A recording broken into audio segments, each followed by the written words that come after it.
Welcome to Leap Into Your Story podcast, where you discover your inner story, break down the process, and meet others who've done it so you can leap into your own story. We interview amazing guests who provide powerful insights that inspire you to get your story told. Be sure to visit our website at leapintoyourstory.com, and while you're there, subscribe and like us via your favorite social media network. Now sit back, get ready to take some notes, and let's get started. This episode of Leap Into Your Story podcast is brought to you by Leap Into Your Story course. Visit leapintoyourstory.com, where you have a guide to get your story told.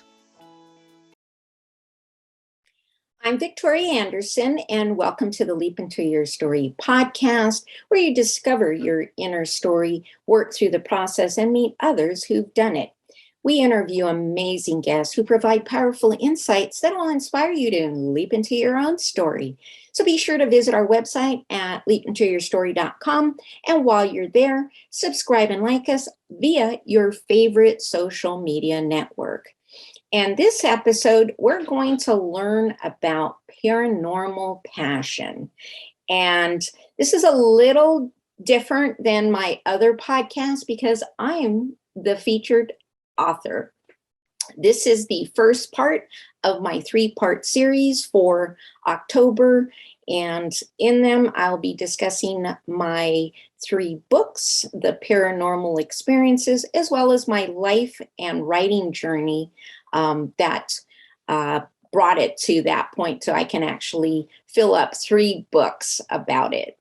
But a little bit about me. And I am an entrepreneur. I've also worked corporate America, all shapes and sizes of corporate America, small, big, medium, and including up to Fortune 500 companies. But through it all, I have done writing throughout all of them. So a little bit about why I'm passionate about paranormal. It first starts out mainly because of lineage. And all of my family have had paranormal experiences, but the early stories go back to my grandmother, Elizabeth, who would now, I guess, based on definitions, could be put in the category of being a psychic medium, in addition to various premonitions, including her own death. She saw dead people and dead animals. So that's kind of where it started. I'm the baby of my family, and with that, apparently I got the most of that lineage, and it's carried throughout my life. But there was something about my mid-20s or early 20s where it really spiked. I had moved out on my own, and whatever happened, it seemed to just kick a switch into me that now I was starting to have premonitions of the Northridge earthquake, which I do write about in my first book. And this is Touched, my first book. And with that came a whole slew of other things like the Oklahoma City bombing. I was guided to Italy, and while I was on this, self-discovery journey, while I was there, I had a premonition about the flight TWA's 800 that unfortunately crashed off the eastern coast.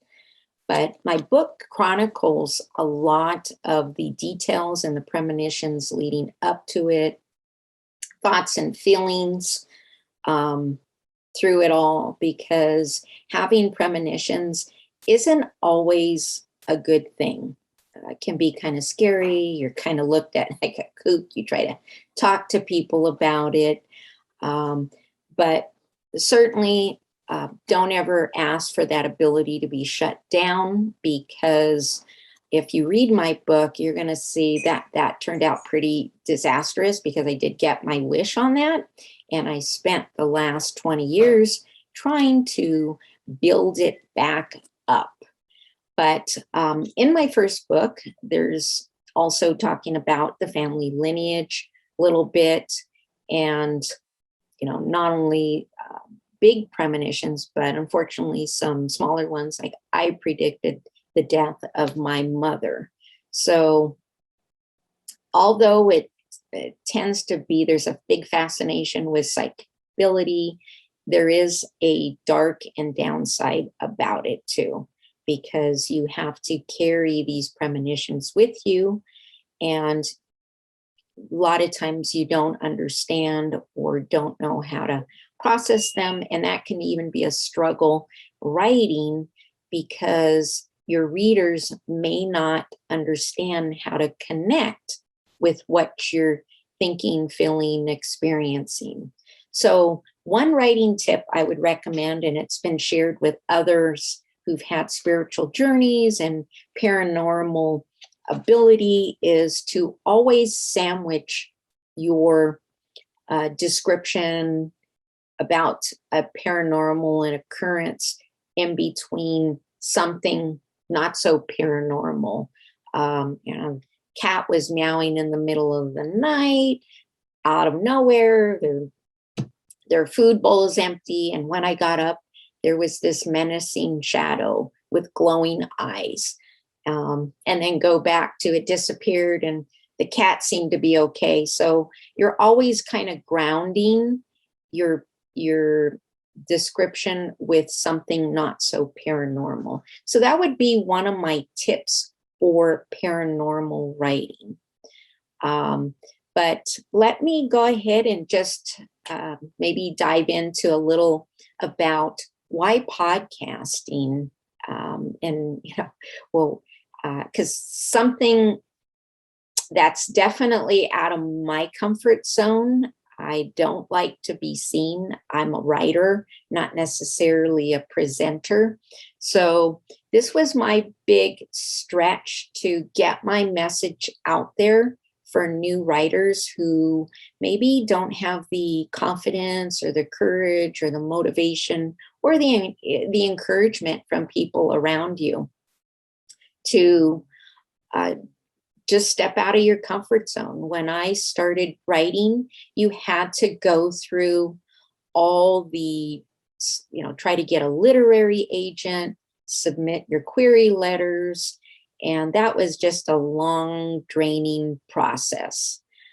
There is so many opportunities now that have made self-publishing so much better.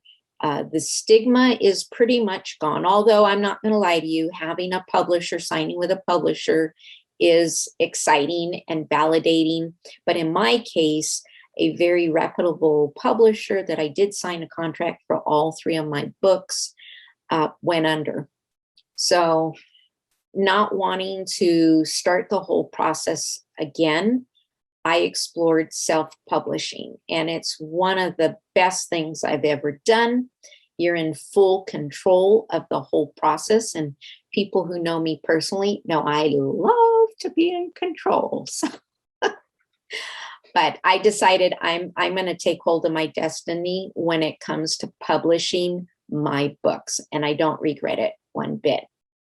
So podcasting has given me the ability to share my story, share my message, share my guests that will inspire others. I don't focus in a genre, whether you are a memoir writer, fiction writer, nonfiction, blogger, just finished your first book, do writing on the side for magazines. It's all part of it, for me, an outlet to share your story on various platforms. I'm not very big on pigeonholing myself. I tend to do it all, try it all, and whatever works best for me, I just stay there. So I'm hoping that with the guests sharing all their struggles, successes, their writing tips, what it's taken to get to be a New York Times bestseller. We even have script writers who written a well-known script. So the road to success is not going to be easy, but as long as you're committed, stay the course, you're going to find even small victories are going to weigh like $1 million success in energetic payouts for you and how you feel about yourself. So I really, really want people to feel that amazing feeling with their writing, big, small. Even if you're not interested in being a bestseller, I think writing a book is one of the best and most self-rewarding things you can do in your life. So, and with that said, I've now created some free courses to try out, but also a few paid ones coming soon, hopefully in the next month. But so there's really no excuse. Get started, get motivated, do your own publishing if you have to, and just keeping on writing.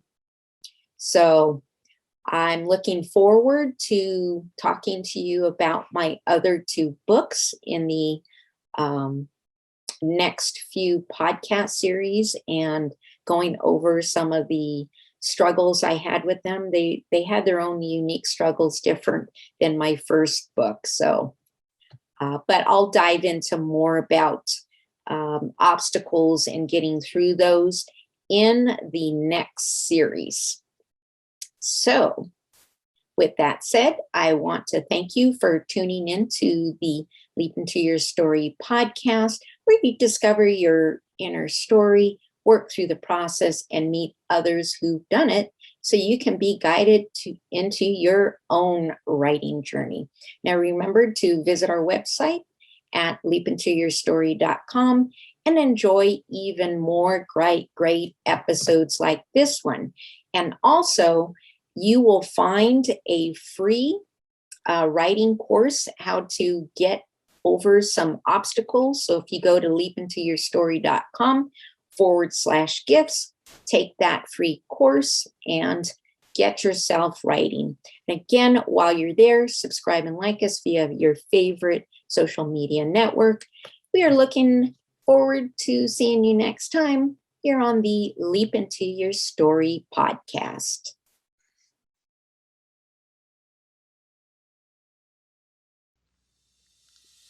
Thank you for tuning into the Leap Into Your Story podcast, where you discover your inner story, break down the process, and meet others who've done it so you can leap into your own story.